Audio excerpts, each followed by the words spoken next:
గ్రామీణ అభివృద్ధికి కీలకమైన పంచాయతీరాజ్ వ్యవస్థను బలోపేతం చేసే దిశగా శిక్షణ కార్యక్రమాలు వేగవంతమయ్యాయి.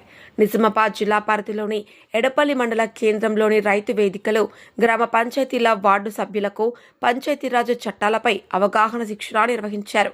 రాష్ట్ర ప్రభుత్వం ఆదేశాల మేరకు నిర్వహించిన ఈ కార్యక్రమంలో మొదటి విడతగా 9 గ్రామ పంచాయతీలకు చెందిన 84 మంది వార్డు సభ్యులు పాల్గొన్నారు. ఎంటీఓ శంకర్ నాయక్, డిఓటి ఖ్యాతప్ప మాట్లాడుతూ పంచాయతీరాజ్ చట్టాల అమలు, గ్రామ సమస్యల సమర్థ పరిష్కారం, పారిశుద్ధ్యం, విద్యుత్ సమస్యలు, హరితహారం కార్యక్రమం, పంచాయతీ నిధుల సమీకరణ వంటి అంశాలపై సమగ్ర అవగాహన కల్పిస్తున్నట్లు తెలిపారు. ఈ తరగతులు ఉదయం 10 గంటల నుండి సాయంత్రం వరకు శిక్షణా తరగతులు కొనసాగనున్నాయని, వార్డు సభ్యులకు అనుకూలముగా అన్ని సౌకర్యాలు కల్పించామని పేర్కొన్నారు. కార్యక్రమంలో ఎంపీడీఓ మన్మోహన్ శాస్త్రి, టీఓటీలు శ్రీనివాస్, ఈశ్వర్, రామకృష్ణయ్యతో పాటు పలు పంచాయతీల కార్యదర్శులు పాల్గొన్నారు.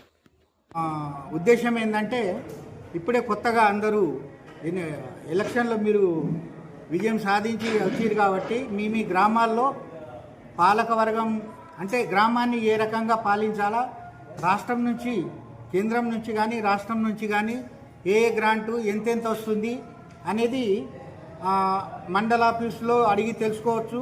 ఈ గ్రాంట్ దేనికి ఖర్చు పెట్టాలా, ఏమేమి అభివృద్ధి పనులు ఏం చేయాలా, మీ గ్రామానికి మీరు ఇప్పుడు గెలిచినప్పటి నుంచి 5 సంవత్సరాల దాకా అంటే మీ పీరియడ్ 5 సంవత్సరాలు, ఆ 5 సంవత్సరాల లోపల మీరు ఏమేమి పనులు చేయాలా అనేది ఇప్పుడు ఈ ట్రైనింగ్ క్లాస్లో చెప్తారు.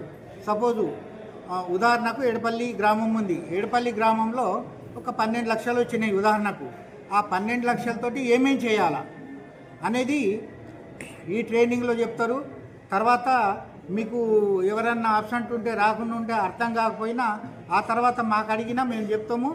మీకు చెప్పినన్ని మీరు బుక్కు, పెన్ను ఇచ్చినాము. ప్లస్ మీకు చదువుకోవడానికి ఏం చేయాలనేది బుక్కులు కూడా ఇచ్చినాం కాబట్టి అది చదువుకోవచ్చు.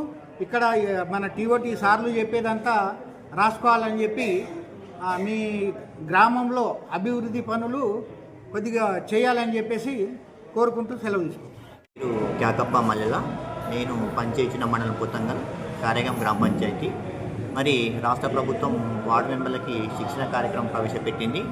దానిలో భాగంగానే ఎడపల్లి మండలంలో మొదటి విడత కింద 9 జీబీలో 84 మందికి శిక్షణ కార్యక్రమం ఈరోజు మొదలైంది.